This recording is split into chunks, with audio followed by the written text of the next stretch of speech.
Olá, vamos continuar a abordar as reações de fase 2, mas nesta unidade iremos focar a glucuronidação da morfina e dos anti-inflamatórios não esteroides enquanto exemplos de bioativação.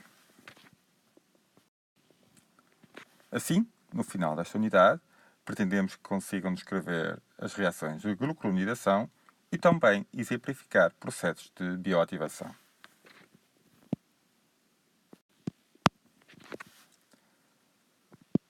A morfina é um excelente exemplo de substrato da gluconosiltransferase.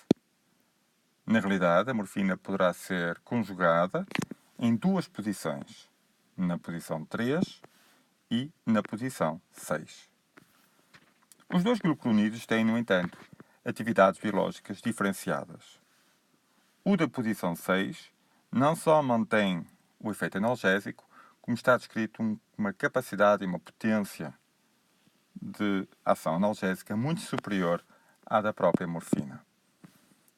No entanto, o metabolito que ocorre com a conjugação na posição 3 não só não tem efeito analgésico, como está descrito para este metabolito efeitos neurotóxicos bastante graves.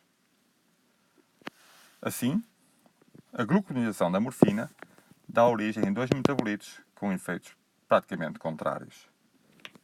O interessante deste processo é que uma via e a outra via poderão ocorrer preferencialmente em função da capacidade metabólica de uma das isoenzimas da gluconosiltransferase, a denominada UGT2B7.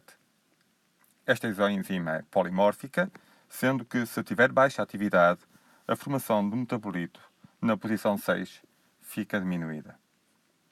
Se tiver grande atividade, teremos uma maior formação deste metabolito, que poderá ser responsável por um melhor efeito terapêutico da morfina. Bom, na realidade, a diferença de capacidade metabólica do 2B7 poderá ser responsável pela diferença de efeitos terapêuticos que este composto parece exercer na ação analgésica que se pretende de pacientes quando são tratados com a morfina. Um outro exemplo de xenobióticos em que pode ocorrer a bioativação é aquele que acontece com os anti-inflamatórios não esteroides. Estes anti-inflamatórios têm como característica química a presença de um ácido carboxílico. O ácido carboxílico pode ser facilmente objeto de gluconidação, formando um metabolito com capacidade de acilar proteínas. A formação destas proteínas aciladas leva à origem a reações imunológicas graves. Na realidade, isto são haptenos com capacidade de ativação imunológica e que dá origem a hepatites imunes que podem levar mesmo à falência hepática. Este tipo de reação metabólica foi responsabilizada pela ação tóxica de muitos anti-inflamatórios que levaram mesmo à sua saída do mercado.